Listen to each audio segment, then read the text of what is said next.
శ్రీ గురుభ్యో నమ. గురుర్బ్రహ్మ గురుర్విష్ణు గురుర్దేవో మహేశ్వర గురు సాక్షాత్ పరం బ్రహ్మ తస్మై శ్రీ గురవే నమ. అస్మద్గురుచరణ పాదారవిందాభ్యాం నమ. నిన్నటి మన మహాభారత ప్రస్థానంలో నలోపాఖ్యానం చెప్పుకుంటున్నాము. ఆ నలోపాఖ్యానంలో కలి యొక్క ప్రభావం చేత నలమహారాజు అనేకములైనటువంటి కష్టాలు పడాల్సి వచ్చింది. పుష్కరుడి ద్వారా జోదంలో ఓడిపోయినటువంటి వాడై, రాజ్యాన్ని పోయినటువంటి వాడై, తన భార్యతో కలిసి కట్టుబట్టలతోటి అరణ్యాల్లోకి వెళ్ళాడు. ఆ వెళ్ళినటువంటి వాడు కూడా ఆ అరణ్యంలో ఏ విధమైనటువంటి సౌకర్యములు లేకుండా, తిండి లేకుండా నానా అవస్థపడుతున్నటువంటి భార్యను చూసి, తన భార్య తనతో ఉంటే కష్టాలు పడుతుంది, తను లేకపోతే కొన్నాళ్ళకి ఈ వియోగాన్ని మరిచి ఎక్కడొక్కడైనా సుఖంగా అన్నా ఉంటుంది అని భావించినటువంటి వాడై భార్యను కూడా వదిలిపెట్టి ఆయన వెళ్ళిపోయాడు. వెళ్ళిపోతే ఆ భార్య పాపం దమయంతి ఆ నలుణ్ణి వెతుక్కుంటూ అరణ్యంలో ఒంటరిగా పరిభ్రమిస్తోంది. నలుడు తన్ని వదిలి వెళ్ళాడు అనేటువంటి బాధ ఆమె మనస్సుని అతలాకుతలం చేస్తుంది.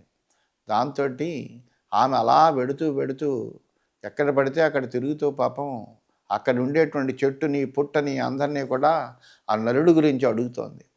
మీరు ఎవరైనా నలుడిని చూశారా అని. ఆఖరికి అక్కడ అద్భుతమైనటువంటి పర్వతం కనిపిస్తే ఆ పర్వతరాజాన్ని కూడా ప్రశ్నించింది. నేను నలుడు భార్యను దమయంతినమ్మా, నా నలుడు ఇట్లా వెళ్ళడం నువ్వు చూసావా అని ఆమె ఆ పర్వతాన్ని ప్రశ్నించి, అలాగా అక్కడ కనిపించేటువంటి వృక్షాలని, పర్వతాలని, సెలయేళ్ళని అన్నిటినీ కూడా నలుని జాడ కోసమని అట్లాగా ప్రశ్నిస్తూ పాపము బాధపడుతూ విలపిస్తూ ఆమె అలాగా వెడుతోంది. సా గత్వా 3 అహోరాత్రాన్ దదర్శ పరమాంగన తాపసారణ్యమతులం దివ్య కానన శోభితం.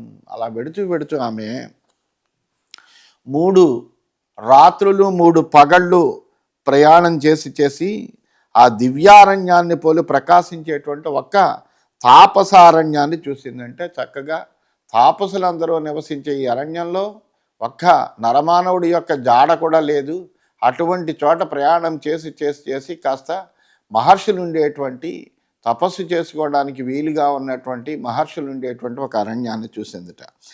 వశిష్ఠ భృగ్వత్రి సమై తాపసైరుపశోభితం నియతై సంయతాహారై దమసౌచ సమన్వితై.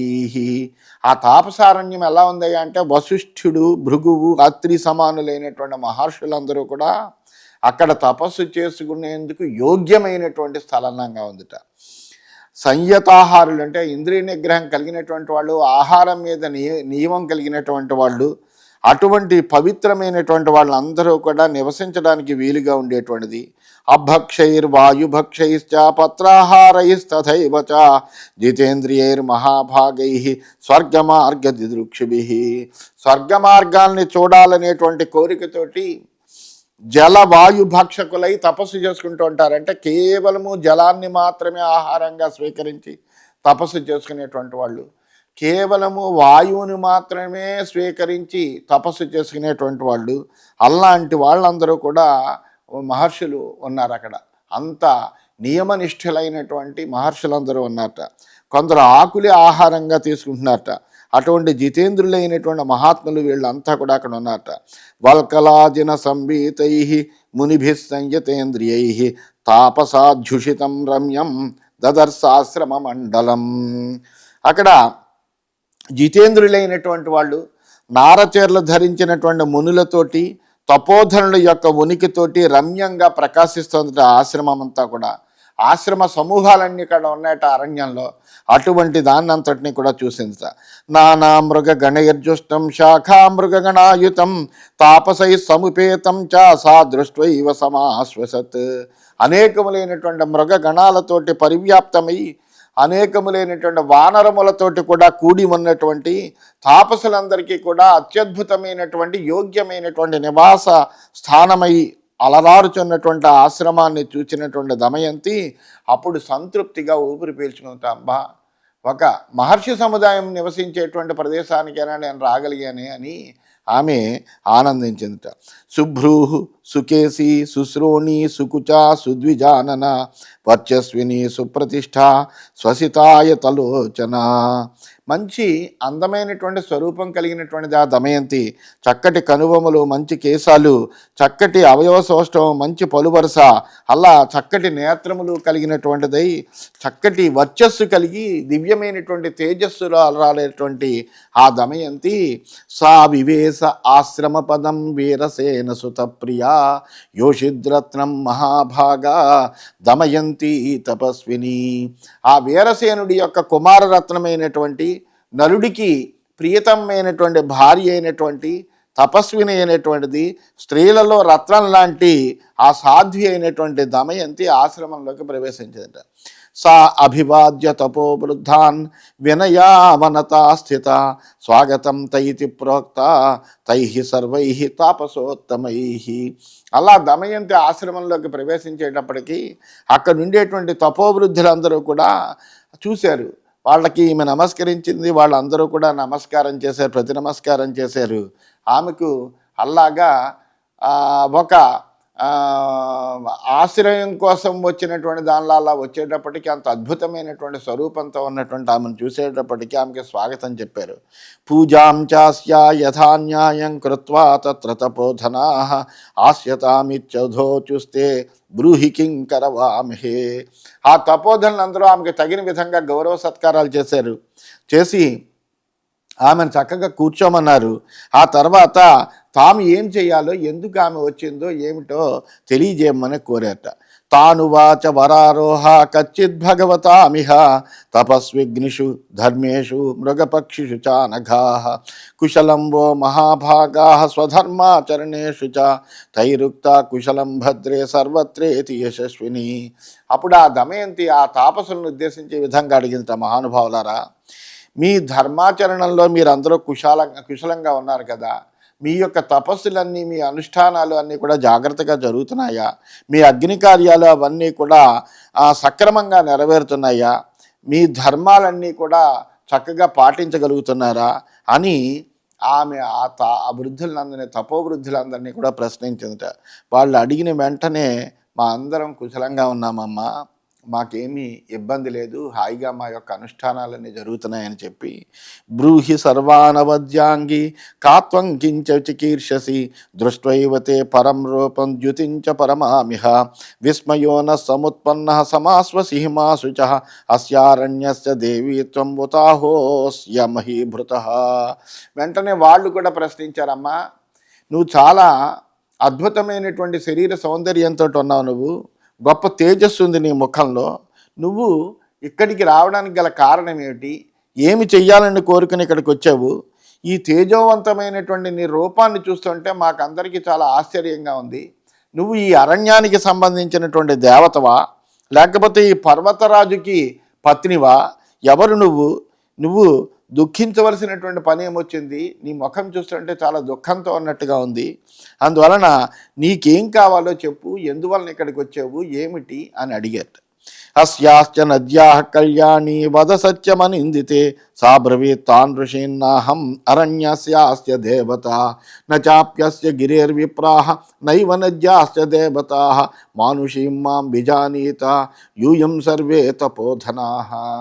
అంతేకాకుండా ఈ నదీ దేవతవా, లేకపోతే నువ్వు అరణ్య వనదేవతవా, లేకపోతే ఈ పర్వతరాజు యొక్క పత్నివా, ఇలా అనేక రకాలుగా వాళ్ళు ప్రశ్నించారట. సత్యమైనటువంటి విషయాన్ని తెలపవలసింది అని అడిగారు. అప్పుడు దమయంతి వాళ్ళతోటి ఈ విధంగా చెప్పింది, ఓ తపోధనులారా, మీరు భావించిన విధంగా నేను వనదేవతను కాను, అలాగే గిరిదేవతను కాను, నదీ దేవతను కూడా కాను, మీరెల్లరూ నన్ను ఒక మనుష్య కాంతగా తెలుసుకోండి అని పలికింది. విస్తరేణాభిధాస్యామి తన్మే శృణుత సర్వసః విదర్భేషు మహీపాల భీమో నామ మహీపతి. ఓ తపోధనులారా, నా వృత్తాంతం అంతా మీకు సవిస్తరంగా చెబుతాను, జాగ్రత్తగా వినండి. విదర్భ దేశాన్ని పరిపాలించేటువంటి మహారాజు భీముడు అనేటువంటి పేరు గలవాడున్నాడు. ఆయన గొప్ప రాజు. తస్యమాం తనయాం సర్వే జానీత ద్విజసత్తమాహ నిషధాధిపతిర్ధీమాన్ నలో నామ మహాయశాః వీర సంగ్రామజిద్విద్వాన్ మమ భర్త అభిశాంబతి దేవతాభ్యర్చన పరః ద్విజాతి జనవత్సల. ఆ భీమరాజుకి పుత్రికగా నన్ను తెలుసుకోండి.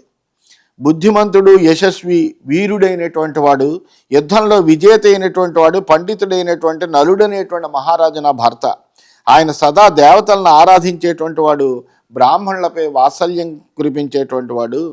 గోప్తా నిషధవంశస్య మహాతేజ మహాబల సత్యవాన్ ధర్మవిత్ ప్రాజ్ఞ సత్యసంధో హరిమర్దన బ్రహ్మణ్యో దైవతపర శ్రీమాన్ పరపురంజయ నలో నామ నృపశ్రేష్ఠ దేవరాజ సమద్యుతి మమ భర్త విశాలాక్ష పూర్ణేందు వదనోరిహ ఆహర్త క్రతుముఖ్యానాం వేద వేదాంగపారగ. ఆ నిషధ వంశ రక్షకుడైనటువంటి ఆ నలమహారాజు గొప్ప తేజస్శాలి అయ్యా, మహాబల సంపన్నుడైనటువంటి వాడు, నిరంతరము సత్యవ్రతం కలిగినటువంటి వాడు, అసత్యాన్ని అసలు పలికేటువంటి వాడు కాదు, ధర్మాలన్నీ తెలిసినటువంటి వాడు, ప్రాజ్ఞుడు, శత్రువుల్ని జయించగలిగిన వాడు, బ్రాహ్మణుల పట్ల అత్యంతమైన శ్రద్ధ కలిగినటువంటి వాడు, బ్రహ్మజ్ఞానం కలిగినటువంటి వాడు, దైవతపరుడు, శ్రీమంతుడు, శత్రురాజ్య విజేత, అశ్వమేధాది యాగములు అనేకములు చేసినటువంటి వాడు, వేదాంగ పారకుడు, విశాలాక్షుడు, అటువంటి ఇంద్రుడితో సమానమైనటువంటి వాడు, అటువంటి నలమహారాజు నా భర్త. సపత్నానాం మృదేహంత రవిసోమసమప్రభ సకైశ్చిన్నికృతి ప్రజ్ఞై అనార్యైరకృత ఆత్మభిః ఆహూయ పృథివీపాల సత్యధర్మపరాయణ దేవనే కుశలైర్జిహ్మై వృతం రాజ్యం వసూనిచ. అయితే అంత గొప్పవాడైనటువంటి వాడు, సూర్యచంద్ర సమ తేజస్కుడైనటువంటి ఆ నలమహారాజు యుద్ధాల్లో అయితే కనుక ఎవరినైనా కానీ జయించగలిగినటువంటి గొప్ప బాహుబలము, మంచి పరాక్రమం కలిగినటువంటి వాడు. కానీ అటువంటి నలమహారాజుని దుర్మార్గులైనటువంటి వాళ్ళు, కొంతమంది దుర్జనులు పనిగట్టుకుని ఆహ్వానించి జోదంలో కుటిలమైనటువంటి మార్గాల్లో ఓడించి సమస్తమైనటువంటి రాజ్యాన్ని, ధనాన్ని అపహరించారయ్యా. తస్య మాం అవగచ్చద్వం భార్యాం రాజర్షభస్య వై దమయంతీతి విఖ్యాతాం భర్తుర్దర్శనలాలసాం. ఆ విధంగా రాజ్యాన్ని కోల్పోయి రాజ్యశ్రేష్ఠుడైనటువంటి నలుని భార్య అయినటువంటి దమయంతిని నేను నా భర్త యొక్క దర్శనం కోసమని ఇలా తిరుగుతున్నాను. సా వనాని గిరీంశైవ సరాంసి సరితస్తథా పల్వలాని చ సర్వాణి తథారణ్యాని సర్వసః అన్వేషమానా భర్తారం నలం రణ విశారదం మహాత్మానం కృతాస్త్రం చ విచరామీహ దుఃఖిత. ఆ భర్తను వెతుకుతూ ఈ అరణ్యాలని, ఈ పర్వతాలని, నదులను, సరస్సులను అన్నీ చూస్తూ ఇలా నేను తిరుగుతున్నాను. ఆ గొప్పవాడైనటువంటి ఆ నలమహారాజు ఎక్కడున్నాడో తెలవదు. అతడి కోసం దుఃఖంతో నేను ఇలా వెతుకుతున్నాను. కచ్చిత్ భగవతాం రమ్యం తపోవనమిదం నృప భవేత్ ప్రాప్తో నలో నామా నిషధానాం జనాధిప యత్కృతే అహమిదం బ్రహ్మన్ ప్రపన్న భృషదారుణం వనం ప్రతిభయం ఘోరం శార్దూల మృగసేవితం. శార్దూలాది మృగ నివాసమైనటువంటి అతిదారుణమైనటువంటి ఘోరారణ్యం అంతా వెతికాను. ఇప్పుడు ఈ సుందరమైనటువంటి తపోవనానికి చేరాను నేను. భగవత్స్వరూపులైనటువంటి మీ సన్నిధికి నిషధాధీశుడైనటువంటి నా భర్త అయినటువంటి నలమహారాజు కానీ వచ్చాడా? మీరు చూసారా? చూస్తే అతను ఇక్కడి నుంచి ఎక్కడికి వెళ్ళాడు? అతని వార్త ఏమన్నా తెలిస్తే నాకు చెప్పవలసింది అని కోరింది. యది కైశ్చిత్ అహోరాత్రై నద్రక్ష్యామి నలం నృపం ఆత్మానం శ్రేయసాయోక్షే దేహస్యాస్య విమోచనాత్. నా భర్త నలుణ్ణి కనుక కొన్ని రోజుల్లో కనుక నేను చూడలేకపోతే ఇంక ఈ దేహాన్ని నేను భరించలేను. ఈ దేహాన్ని చాలించడమే శ్రేయస్కరము, నాకు మరణమే ఉత్తమమైనటువంటి దానిగా నేను భావిస్తాను అని పాపము బాధపడుతూ చెప్పింది. కోను మే జీవితేనార్థ తమృతే పురుషశ్రభం కథం భవిష్యామ్యజ్యాహం భర్తృశోకాభిపీడిత. నా జీవిత పరమార్థమైనటువంటి వాడు నా భర్త. అటువంటి నా భర్త లేకుండా ఈ జీవితం ఎందుకు నాకు వ్యర్థము? భర్తృశోకంతో పీడితురాలనే నేను ఎలా ఉండగలను? తథా విలపతీమేకామరణ్యే భీమనందినీం దమయంతి మధోచుస్తే తాపసాహ సత్యదర్శిన. అలాగా అరణ్యాల్లో, తపోవనంలో చేరి బాధపడుతూ రోధిస్తున్నటువంటి ఆ భీమపుత్రిక అయినటువంటి దమయంతిని చూసి సత్యదృష్టులైనటువంటి అక్కడ తాపసులందరూ కూడా దమయంతో ఇలా అన్నారట, ఉదర్కస్తవ కళ్యాణి కళ్యాణో భవితా శుభే వయం పశ్యామ తపసా క్షిప్రం ద్రక్ష్యసి నైషధం. ఓ కళ్యాణి, మేము తపోదృష్టితో చూసి చెబుతున్నాము, త్వరలోనే నువ్వు నలుడిని చూస్తావు, అందులో ఏమీ సందేహం లేదు. భవిష్యత్తు నీకు అంతా కూడా శుభదాయకంగానే ఉంటుంది, ఈ కష్టాలు కొద్ది కాలం నీకు తప్పవు. నిషధానాం అధిపతిం నలం రిపు నిపాతినం భైమి ధర్మభృతాం శ్రేష్టం ద్రక్షసే విగత జ్వరం. ఓ దమయంతి, శత్రుంజయుడు అనేటువంటి వాడు ధార్మికుల్లో శ్రేష్ఠుడైనటువంటి ఆ నిషధాధిపతి అయినటువంటి నలుణ్ణి నువ్వు త్వరలోనే పాపరహితుడిగా పరిశుద్ధమైనటువంటి వ్యక్తిగా నువ్వు దర్శిస్తావు. విముక్తం సర్వపాపేభ్య సర్వరత్న సమన్వితం తదేవ నగరం శ్రేష్టం ప్రశాశతమరిందమం ద్విషతాం భయకర్తారం సుహృదాం శోకనాశనం పతిం ద్రక్షసి కళ్యాణి కళ్యాణాభిజనం నృపం. సర్వ పాపాల నుండి కూడా విముక్తుడైనటువంటి వాడై సర్వరత్న సమన్వితమైనటువంటి తన నిషధ రాజ్యాన్ని తాను పరిపాలిస్తాడు. మళ్ళీ అటువంటి నలుడు శత్రు భయంకరుడైనటువంటి వాడు, మిత్రుల శోకాన్నంతటిని కూడా నాశనం చేసేటువంటి వాడు, కళ్యాణకారకమైనటువంటి పరివారంతో కూడినటువంటి ఆ నలుడిని నువ్వు త్వరలోనే చూడగలవు. ఏవముక్త్వా నలస్యేష్టాం మహిషీం పార్థివాత్మజాం అంతర్హితాస్తాపశాస్తే సాగ్నిహోత్రాశ్రమాస్తథా. అలా నలుని పట్టమహిషి అయినటువంటి దమయంతితోటి ఈ విధంగా ఆ చెప్పినటువంటి ఆ తాపసులందరూ కూడా అగ్నిహోత్ర సహితమైనటువంటి ఆశ్రమాలతో, అంటే ఆశ్రమాలన్నీ కూడా దైవవశాత్తు కల్పించబడినటువంటివి. అందువలన అలాగే దైవవశాత్తు అక్కడికి వచ్చినటువంటి వాళ్ళు ఆ మహర్షులందరూ కూడా దివ్య జ్ఞాన సంపన్నులు, దివ్యమైనటువంటి మహిమలు కలిగినటువంటి వాళ్ళు. అందువలన వాళ్ళు ఆ మాటలన్నీ దమయంతితో చెప్పి వాళ్ళ ఆశ్రమాలతో సహా అంతర్ధానమైపోయారట. సా దృష్ట్వా మహదాశ్చర్యం విస్మితా హ్యభవత్తదా దమయంచనవద్యాంగి వీరసేన నృపస్నుషా. అది అలా చూసేటప్పటికీ ఆ దమయంతికి చాలా ఆశ్చర్యం వేసింది.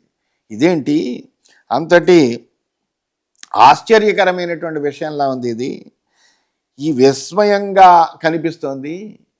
ఇక్కడ ఇప్పటి వరకు ఈ క్షణం వరకు ఇక్కడ ఆశ్రమాలు ఉండే మహర్షులు ఉన్నారు, నీతో మాట్లాడారు, ఇప్పుడు ఒక్కసారిగా మొత్తం అంతా మాయమైపోయింది అని నవ్వుకుందిట.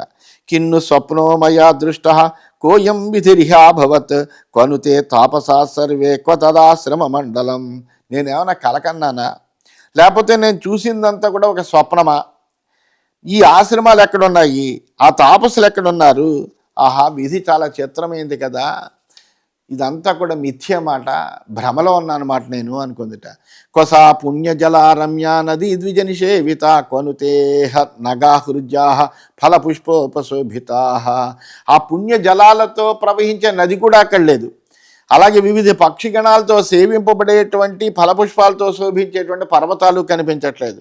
ఝాత్వా చరం భీమసుత దమయంతి శుచిస్మిత భర్తృశోక పరాధీన వివర్ణవదనా భవత్. అలాగా తన్ని తాను చూసి తానే నవ్వుకుందిట, అయ్యో నేను ఇంత భ్రమలో ఉన్నానా అని.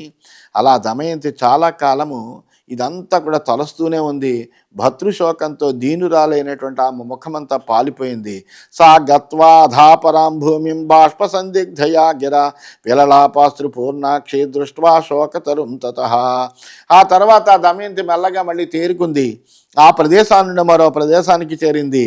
కన్నీరు మున్నీరై బాధపడుతోంది. ఒక అశోక వృక్షం కనిపించి ఆ అశోక వృక్షాన్ని చూసి విలపించింది. ఉపగమ్య తరు శ్రేష్టం అశోకం పుష్పితం వనే పల్లవా పీడితం హృద్యం విహంగైరనునాదితం. ఆ వనమంతా కూడా పక్షుల కిలకిలారావాలతో మారుమ్రోగుతోంది. చిగురుటాకులతో మనోజ్ఞంగా పుష్పించినటువంటి ఒక అశోక వృక్షం చెంతకి చేరింది దమయంతి. అహోబతాయం అగమః శ్రీమాన్ అస్మిన్ వనాంతరే ఆపీడైర్బహువిర్భాతి శ్రీమాన్ పర్వతరాడివా. ఈ వనంలో ఈ అశోక వృక్షం చిగురుటాకులతోటి పుష్ప సమృద్ధితోటి అనేక శిఖరాలతో ఉన్నటువంటి ఒక పర్వతరాజులాగా శోభిస్తోంది ఇది. విశోకాంకురుమాం క్షిప్రం అశోక ప్రియ దర్శన వేతశోక భయాబాధం కచ్చిత్వం దృష్టవాన్ నృపం నలన్నామారిదమనం దమయంత్యాహ ప్రియం పతిం నిషధానామధిపతిం దృష్టవానసి మే ప్రియం. ఓ ప్రియమైనటువంటి అశోక వృక్షమా, అని ఆ అశోక వృక్షంతో మాట్లాడుతోంది. దమయంతికి ప్రియుడైనటువంటి వాడు, పతి అయినటువంటి వాడు, నిషధ దేశపు రాజు అయినటువంటి వాడు, మహాపరాక్రమవంతుడైనటువంటి వాడు, ఆ నలుడనేటువంటి రాజును నువ్వు ఏమన్నా చూసావా? చూస్తే కనుక చెప్పవమ్మా, నా శోకాన్ని పోగొట్టమ్మా అశోకమా. ఏక వస్త్రార్ధ సంవీతం సుకుమార తనుత్వచం వ్యసనేన అర్దితం వీరం అరణ్యమిదమాగతం. వ్యసన పీడితుడై ఒక చీర మొక్కతో తన యొక్క దేహాన్ని కప్పుకున్నటువంటి ఒక వీరుణ్ణి ఈ అరణ్యంలో ఉన్నట్టుగా కానీ నువ్వు చూసావా? యథా విశోకా గచ్చేయం అశోక నగతత్కురు సత్యనామా భవాన్ భవాశోక అశోక శోకనాశన. నీ పేరు అశోకం, అశోక వృక్షానువు అంటే శోకము లేనటువంటి దానవు, శోకాన్ని అందరి శోకాలు పోగొట్టే దానవు నువ్వు. అశోకం అంటేనే శోకం పోగొట్టేది అని అర్థం. అందువలన నన్ను శోకంతో ఉన్నాను నేను, నా శోకం పోగొట్టేదానికి పోగొట్టమ్మా, శోకం లేని దానిగా నన్ను చేసి అశోకం అనేటువంటి నీ పేరును నువ్వు సార్థకం చేసుకో. ఏవం సాశోక వృక్షం తం ఆర్తావై పరిగమ్య జగామ దారుణతరం దేశం భైమీ వరాంగన. ఈ విధంగా తప్తమైనటువంటి హృదయంతో ఆ దమయంతి ఆ అశోక వృక్షానికి ప్రదక్షిణం చేసిందట. చేసి అక్కడి నుంచి అంతకన్నా దారుణమైనటువంటి మరొక ప్రదేశానికి వెళ్ళిందట. సాదదర్శ నగాన్నైకాన్నైకాంశ సరితస్తథా నైకాంశ పర్వతాన్ రమ్యాన్నైకాంశ మృగపక్షిణ కందరాంశ నితంబాంశ్చ నదీశ్చ అద్భుత దర్శనా దదర్శతాన్ భీమసుత పతిమన్వేషతి తథా గత్వా ప్రకృష్టమధ్వానం దమయంతి శుచిస్మిత దదర్శాధ మహాసార్ధం హస్త్యశ్వరథ సంకులం ఉత్తరంతం నదీం రమ్యాం ప్రసన్న సలిలాం శుభాం సుశీతతోయాం విస్తీర్ణాం హృదినీం వేతశైర్వృతాం. అలా పెడుతోంది, ఆ అరణ్యాల్లో తిరుగుతోంది. ఆ అరణ్యాల్లో ఏముంటాయి? చెట్లు ఉంటాయి, పర్వతాలు ఉంటాయి, నదులు ఉంటాయి. అందువల్ల అలా బయలుదేరి పెడుతూ అనేకములైనటువంటి పర్వతాలని, నదులను, వివిధమైనటువంటి మృగాలను, పక్షులను, కొండ చర్యలను, ఆ ప్రవహించే సెలయేళ్లను చూస్తూ అలా నడుస్తూనే ఉందామె. అలా నడుస్తూ ఒక రమ్యమైనటువంటి ప్రసన్నమైనటువంటి చల్లటి జలంతో ప్రబ్బలి తీగలతో నిండినటువంటి నదిని దాటుతూ రథాలు, గుర్రాలు, ఏనుగులు మొదలైన వానితో కూడినటువంటి ఒక సార్థవాహ సమూహం, అంటే వ్యాపారులు బళ్ళ మీద అనేకములైనటువంటి వస్తువులు వేసుకుని ఒక చోట నుంచి ఒక చోటకి వెళ్ళి వాళ్ళు సంచారం చేస్తూ వాళ్ళ వ్యాపారం చేసుకుంటూ ఉంటారు. అటువంటి వ్యాపార సమూహాన్ని చూసి అబ్బాయి మనుషులు కనిపించారు, అందువల్ల వీళ్లతోటి మనం వెళ్ళవచ్చు అని సంతోషం పొందింట. ప్రోద్ఘుష్టాం క్రౌంచకురరై చక్రవాకోపకూజితాం కూర్మగ్రాహ జుషాకీర్ణాం విపులద్వీప శోభితాం. క్రౌంచ పక్షుల యొక్క అరుపులతోటి, చక్రవాక పక్షుల యొక్క కూజితాలతోటి మారుమ్రోగుతుంది ఆ ప్రదేశం అంతా కూడా. అలాగా అక్కడ విశాలమైనటువంటి ద్వీపంలా ఉన్నటువంటి ఆ సార్ధవాహ సమూహాన్ని చూసిందిట. చూసి సా దృష్ట్వైవ మహాసార్థం నలపత్ని యశస్విని ఉపసర్ప్య బరారోహ జనమధ్యం నివేశ. ఆ నలపత్ని అయినటువంటి దమయంతి మెల్లగా వాళ్ళని సమీపించి ఆ జన సమూహంలో ప్రవేశించింది. ఉన్మత్త రూపాశోకార్త తథా వస్త్రార్ధ సంవృత కృషా వివర్ణ మలిన పాంసుధ్వస్త శిరోరుహ. ఆమె ఎలా ఉంది? ఒక ఉన్మాదిలా ఉంది, శోక సంతప్తయే ఉంది. తన యొక్క శరీరంలో కప్పుకున్నటువంటి చీరలో కూడా కొంత భాగం చిరిగిపోయింది, ఆ నలమహారాజు తీసుకెళ్ళిపోయాడు. అందువలన ఆ మిగిలినటువంటి చీరతోటి శరీరాన్ని కప్పుకుంది, తేజోహీనమై ఉంది, దూషరితాలతోటి శిరోజాలన్నీ కలిగి కృషించి ఉంది ఆమె. తాం దృష్ట్వా తత్ర మనుజా కేచిత్ భీతా ప్రదుద్రువు కేచిత్ చింతాపరాజగ్ము కేచిత్ తత్ర విచక్రుసు. అలా ఉన్నటువంటి ఆ దమయంతిని చూసినటువంటి కొందరు భయపడి పరుగులెత్తారు, మరికొంతమంది ఆలోచనలో పడ్డారు, మరికొంతమంది పెద్దగా అరిచారు ఎవరు ఈమె అని. ప్రహసంతి స్మ తాం కేచిత్ అభ్యసూయంతి చాపరే అకుర్వత దయాం కేచిత్ పప్రచ్యుశ్చాపి భారత. కొందరు ఆమెను చూసి పిచ్చగా నవ్వారు, పెద్దగా నవ్వారు, ఎవరో పిచ్చే ఆమెమో అనుకున్నారు. కొందరు అసూయపడ్డారు ఆమె యొక్క సౌందర్యం చూసి, మరికొందరు జాలిపడ్డారు, కొందరు మటుకు ఆమె దగ్గరకు వచ్చి ఈ విధంగా ప్రశ్నించారట. కాసి కస్యాసి కళ్యాణి కిం వా మృగేసే బనే త్వాం దృష్ట్వా వ్యధితా స్నేహ కచ్చిత్ త్వమసి మానుషి. ఎవరమ్మా నువ్వు? దేనికోసం వెతుకుతున్నావు ఇక్కడ? నిన్ను చూసి మేము అందరం చాలా బాధపడుతున్నాము. నువ్వు మానవ కాంతవా, లేకపోతే ఏదైనా మనుష్యేతరమైనటువంటి జాతులకి చెందినటువంటి కాంతవా, అని అడుగుతున్నారు. వద సత్యం వనస్యాస్య పర్వతస్యాధవా దిశ దేవతా త్వం హి కళ్యాణి త్వాం వయం శరణం గతాః. నువ్వు ఈ పర్వతానికి కానీ అరణ్యానికి కానీ సంబంధించినటువంటి దేవతవా, నిజం చెప్పు, నిన్ను మేము శరణు పొందుతున్నామన్నారు. యక్షీ వా రాక్షసీ వా త్వం ఉతాహోపి వరాంగనా సర్వదా కురుణ స్వస్తి రక్షవాస్మాన నిందితే యథాయం సర్వదా సార్ధ క్షేమీ శీఘ్రమితో వ్రజేత్ తథా విధస్వ కళ్యాణి యథా శ్రేయో హినో భవేత్. లేకపోతే నువ్వు యక్ష జాతికి చెందిన దానవా, లేకపోతే రాక్షస జాతికి చెందిన దానవా, మాకు మటుకు మంచిని కలగజేసి రక్షించమ్మా, మాకు చెడు జరగకుండా సుఖంగా గమ్యాన్ని చేరేలాగా నువ్వు తగు విధంగా సహకరించు అని అడిగట. తథోక్తా తేన సార్థేన దమయంతి నృపాత్మజ ప్రత్యువాచ తతస్సాధ్వి భర్తృవ్యసన పీడిత. అలా సార్థవాహ సమూహం అంతా కూడా అలా ప్రశ్నించేటప్పటికీ ఆమె తన భర్త కనిపించలేదనేటువంటి బాధతో ఉన్నటువంటి దమయంతి వాళ్ళతోటి ఈ విధంగా బదులు చెల్లికిందట. సార్థవాహంచ సార్థంచ జనాయే చాత్రకేచన యువస్థవిర బాలాశ్చ సార్థస్య చ పురోగమాః మానుషీం మాం బిజానీతామనుజాధిపతే సుతాం నృపస్నుషాం రాజభార్యాం భర్తృదర్శనలాలసాం. ఓ వ్యాపారులారా, మీలో అందరూ ఉన్నారు. ఆబాల వృద్ధులు అంటే బాలురు ఉన్నారు, వృద్ధులు ఉన్నారు, యువకులు ఉన్నారు, అందరూ ఉన్నారు. మీరంతా నన్ను మానవకాంతగా భావించండి. నేను ఒక మహారాజు పుత్రికను, మరొక మహారాజుకి కోడలను, ఒక మహారాజుకి భార్యను, భీమరాజు యొక్క పుత్రికను, వీరసేన మహారాజు యొక్క కోడలను, నలమహారాజు యొక్క భార్యను. నా భర్త కనిపించట్లేదు, ఆ కనిపించినటువంటి భర్తను చూడడం కోసమని ఆసక్తితో ఉన్నాను నేను. విదర్భరాణ్ మమ పిత భర్త రాజా చ నైషధ నలో నామ మహాభాగ తం మృగ్యామ్యపరాజితం. నా తండ్రి విదర్భని పరిపాలించేటువంటి రాజు, నిషధ రాజ్య పాలకుడైనటువంటి నలమహారాజు నా భర్త. ఎప్పుడు ఓటమి ఎరగినటువంటి నా భర్తను వెతుకుతున్నాను. యది జానీత నృపతిం క్షిప్రం శంశతమే ప్రియం నలం పురుష శార్దూలం అమిత్ర గుణసూదనం.